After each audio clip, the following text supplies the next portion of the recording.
안녕하세요. 미국 주식하는 임계입니다. 오늘 미국 장 한번 보겠습니다. 구독과 좋아요 부탁해요. 오늘 시장은 예상보다 부진한 민간 고용 지표로 국채 금리가 하락하면서 3대 지수는 일제히 상승으로 마감했습니다. 우선 3대 지수는 장 초반 다소 흔들리는 모습을 보여줬지만 다시 살아나는 모습을 보였고, 이날 발표된 미국의 9월 민간 기업 고용은 전월 대비 8만 9천 개가 증가하면서 시장의 예상치 15만 개에 크게 미달하는 증가 수준을 기록했습니다. 게다가 8월 증가폭인 18만 개와 비교할 때 절반으로 뚝 떨어지는 모습을 보여줬는데, 이에 업종별로는 서비스업에서 8만 1000개가 증가하는 모습을 보였고, 그리고 서비스업 중에서도 여가 적개업이 9만 2000개가 늘어났습니다. 이에 고용시장이 급격히 위축됐다는 이날 ADP 고용 통계는 전날 미 노동부가 발표한 9인 이직 보고서와는 상반되는 결과라 할 수 있는데, 하루 전 발표된 8월 민간 기업 구인 건수는 961만 건으로 시장의 전망치 880만 건을 크게 웃돌았고, 이에 따라 시장은 노동시장 과열이 인플레이션 고착화를 초래할 수 있다고 보고 고용 관련 지표를 주목하고 있다 할 수 있죠. 이에 이번 주 6일 발표되는 9월 고용 보고서가 최대 변수라 할 수 있는데, 이에 따라 9월 비농업 고용은 16만 3천 개가 증가해 전달에 18만 7천 명 증가해서 둔화했을 것이라 예상을 하고 있고, 실업률은 3.7%로 전달에 3.8%에서 소폭 하락했을 것으로 예상을 하고 있습니다. 그리고 이날은 민간 고용이 크게 둔화했다는 소식에 국채 금리가 일제히 하락하는 모습을 보여줬고, 이에 따라 10년물 국채 금리는 6bp가량 떨어진 4.72%에서 2년물 금리는 7bp가량 밀린 5.05% 근방에서 거래가 됐습니다. 이어 30년물 금리는 5bp가량 하락해 4.86% 근방에서 움직였는데, 10년물 금리와 30년물 금리는 전날 2007년 이후 최고치를 경신한 바가 있죠. 이에 따라 국채 금리가 주춤하는 모습을 보이면서 이날 주가도 반등을 하는 모습을 보였고, 시장은 페드의 11월 금리 인상 가능성도 전날의 30% 근방에서 하락하는 모습을 보여줬습니다. 한편 지금 시장을 보면 JP모건의 제이미 다이머 CEO는 기준금리 7%에 대비하라고 밝혔고, 레리 서머스 전 재무장관은 한 달 전쯤 10년물 금리가 4.75%에 달할 것이라 예상을 했습니다. 덩달아 빌 에크먼 역시 30년물 금리가 5.5%에 달할 것이라 내다봤는데, 이에 이들의 논리는 인플레이션이 과거처럼 2%로 돌아가긴 어렵고 막대한 연방 재정 적자로 인해 국채가 쏟아질 것이란 논리인데, 이와 함께 올해 재정 적자는 GDP의 6%에 달하며 이는 과거 글로벌 금융 위기 때나 볼 수 있었던 수준이라 할 수 있습니다. 덩달아 지금은 재정 적자를 메우기 위해 발행하는 수많은 국채를 구매할 투자자는 점점 줄고 있고, 페드는 양적 긴축을 통해 국채 보유량을 오히려 감축하고 있는 상황이라 할 수 있죠. 이에 채권의 기간 프리미엄은 지난 10년 동안 페드의 양적 완화와 외국인 투자자의 끊임없는 안전자산 수요를 통해 억제되어 왔지만, 페드는 현재 자산을 축소하고 있고 은행들은 예금 유출로 돈이 없어 매수할 수 없는 상황인데다, 외국인들은 달러에서 벗어나 보유자산 다각화에 나서면서 그 누구가 신규로 공급되는 국채 구매자가 될지 불분명한 상황이라 할 수 있죠.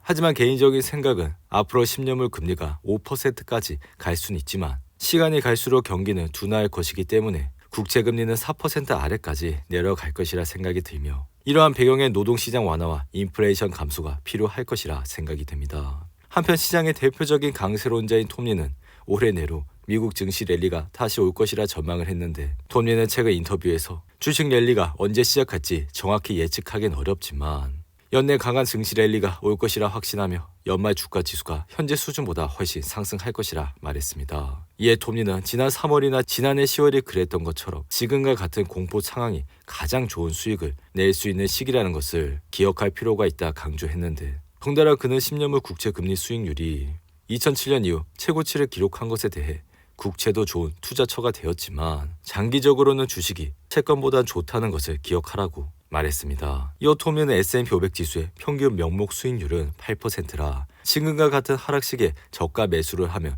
수익률이 10%까지 오를 것이라 내다봤는데, 이에 따라 이날 주일 시장의 피어 앤 그리드 지수는 19까지 올라오면서 전날 17 대비 소폭 오르는 모습을 보여줬고, 그렇지만 여전히 시장은 극도의 공포에 들어와 있다 할 수 있습니다. 이전 영상에서도 말씀을 드렸지만 항상 이러한 시기에 주식시장에 관심을 가져주시라 말씀을 드렸고, 좋은 주식들을 분할로 매수를 하시라고 언급을 드렸죠. 그리고 이날 빅테크 기업들의 흐름을 보시면 대부분 상승세를 탔고, 특히나 테슬라는 이날 하락 하루 만에 다시 큰 폭으로 반등하는 모습을 보여줬습니다. 테슬라의 차트를 보시면 이날 상승으로 현재 주가는 261달러에서 흐름이 이어가고 있지만 전날 전기차 산업에 우호적이지 않은 트럼프가 공화당 대선 예비 후보들 가운데 압도적인 1위를 차지하고 바이든과의 지지율 격차를 크게 벌리고 있다는 소식이 악재로 작용해 왔습니다. 한편 이날 테슬라의 상승은 시장에선 큰 의미를 부여하지 않고 있으며 이에 투자기관 뉴 컨스트럭츠는 테슬라는 미국 증시에서 대표적인 고평가 종목이라며 2023년 2배 이상 상승을 했지만 이는 펀더멘탈과 완전히 괴리되어 있는 주가 상승이라 지적했습니다. 그리고 작년 후반부터 여러 차례 가격 인하가 이뤄지고 있는 상황에서도 테슬라는 만족스러운 생산량과 인도 대수를 달성하지 못하고 있다면서 앞으로 GM과 포드와 같은 전기차와의 경쟁이 심화될 것으로 예상하는 가운데 테슬라가 충분히 강력한 수요를 누리고 있는 것으로 보이지 않는다 덧붙였는데 이와 함께 모건스탠리 역시 최근 미국 전기차 시장에서 테슬라의 점유율이 50%를 밑도는 등 경쟁 심화를 겪고 있다고 경고를 하면서도 비중 확대 의견을 유지하는 모습을 보여줬죠. 한편 테슬라는 다가오는 18일 3분기 실적을 발표하는데 이에 이번 테슬라의 인도량이 시장 전망치를 하회한 것이 단순히 생산의 기술적인 부분 때문인지 올해의 가격 인하가 원하는 만큼 추가 수요를 자극하지 않았기 때문인지 이번 3분기 실적에서 확인할 수 있을 것이라 생각이 듭니다. 그리고 엔비디아는 이날 1.2% 상승하면서 현재 주가는 440달러에서 흐름을 이어가고 있고 엔비디아 이 같은 상승세는 이날 키뱅크가 엔비디아 목표 주가를 기존 670달러에서 750달러로 상향 조정했기 때문이죠. 이는 현재 엔비디아 주가 440달러에 비해 앞으로 70% 가까이 주가가 더 오를 가능성이 있다는 것이고 이와 함께 키뱅크는 엔비디아의 추천 의견도 유지했습니다.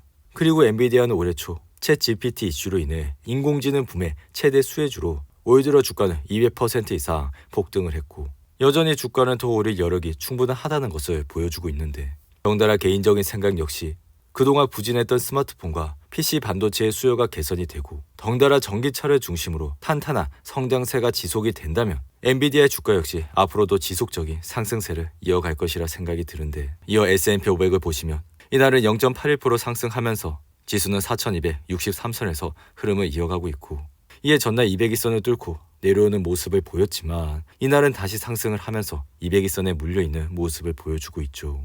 그리고 나스닥 역시 이날 1.35% 상승하면서 현재는 13,236선에서 흐름을 이어가고 있는데 이어 애플은 이날 0.73% 상승하면서 현재는 173달러에서 흐름을 이어가고 있습니다. 하지만 애플은 이날 키뱅크가 아이폰 판매가 둔화될 가능성이 높다며 애플에 대한 투자 의견을 하향 조정했고 이에 따라 키뱅크는 총전 비중 확대에서 중립으로 하향 조정하면서 애플의 글로벌 성장 전망치 또한 매우 공격적일 것이라며 투자 의견 하향의 배경을 설명했습니다.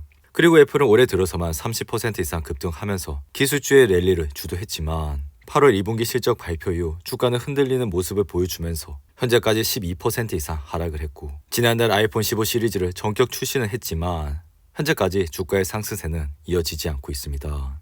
한편 애플의 CEO인 팀 쿡은 최근 300만 주 이상의 애플 주식을 보유하고 있는 것으로 나타났지만 최근에는 51만 1000주를 매각해 8,770만 달러를 현금화했다고 신고했고 이번 매각은 팀쿡이 올해 경기 침체와 실적 부진 등으로 자신의 연봉을 작년보다 40% 삭감했다고 밝힌 이후 이루어졌다 할 수 있습니다. 이에 따라 내부자 매도는 주가를 흔들기에 적합한 재료가 될 수가 있고 만약 이러한 상황에서 애플의 3분기 실적마저 좋지 않게 나오게 된다면 애플의 주가마저 흔들릴 수 있다 생각이 드는데 그리고 엔지니어링 건설 회사인 플루어는 UBS가 주식을 매수로 업그레이드하면서 이날 2% 이상 상승을 했고 태양광 주식인 썬노바와 썬러는 주요 기관에서 주식을 매수해서 유지로 하향 조정한 이후 이날 1% 이상 하락을 했습니다. 이어 에너지 관련 주식들은 이날 유가가 배럴당 3달러 이상 하락하면서 전체적으로 하락하는 모습을 보여줬고 반면 인텔의 주가는 인텔의 프로그래밍 칩 장치가 독립형 사업이 될 것이라며 향후 2-3년 내에 기업 공개를 계획하고 있다 밝히면서 이날